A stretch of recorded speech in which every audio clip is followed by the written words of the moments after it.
Hi guys, আপোনালোক সকলোকে মোৰ নতুন এটা মিনি ব্লগলৈ স্বাগতম জনাইছোঁ। আজি আমি আহিছোঁ আমাৰ গোৱালপাৰা জিলাৰ মাখৰিৰ ওচৰত থকা পাৰ্ক লগতে নাৰ্চাৰী, মানে দুটাই বুলি ক'ব পাৰি। তো আপোনালোক ভিডিঅ'টো সম্পূৰ্ণৰূপে চাব।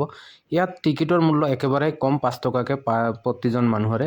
তো আমিও 5 টকাকৈ এটা টিকেট ল'লোঁ আৰু ভিতৰত সোমালোঁ। আৰু এই ভিডিঅ'টোত মই আপোনালোকক দেখুৱাম আৰু মানে আচলতে এইটো পাৰ্ক নহয়, মানে নাৰ্চাৰী বহুত ডাঙৰকৈ। লগতে ভিতৰত কিছুমান ধুনীয়া ধুনীয়া মূৰ্তি বনাই থৈছে। তো এইবোৰৰ কাৰণে মানুহে ইয়াত সদায় আহে, মানে চাব আহে, লগতে পুলি ল'ব আহে। এয়া চাওক কিমান ধুনীয়াকৈ এটা ডাঙৰকৈ হাতী বনাই থৈছে। আপোনালোকৰ ইচ্ছা কৰিলে আপোনালোকৰ ফেমিলিক লৈ আহিব পাৰে। বহুত ধুনীয়া হয় ঠাইখিনি। এয়া চাওক কিমান ধুনীয়াকৈ এনেকৈ বনাইছে, মানে এনেকুৱা বহুত আছে। এইফালে চাওক কিমান ডাঙৰকৈ এটা ডাইন'ছৰ বনাইছে। এইফালে আমাৰ খুৰী আৰু ভাইটিহঁতেও আছে। তো আপোনালোকে যদি বিচাৰে তেতিয়াহ'লে বন্ধৰ দিনত ফেমিলি লৈ আহিব পাৰে। বহুত ধুনীয়া। এইটো চাওক কিমান ডাঙৰ অজগৰ এনেকৈ বনাই থৈছে। আৰু এইটো কৃত্ৰিমভাৱে এনেকৈ ঝৰ্ণা বনাই থৈছে। বৰ্তমান এইটোত পানী পৰা নাই, আগতে এনেকৈ বহুত ক্লিয়াৰলি ভালকৈ আছিল। তো আপোনালোকে আহিব, বহুত ভাল লাগিব। আৰু ভিডিঅ'টো গোটেইখিনি চোৱাৰ কাৰণে ধন্যবাদ।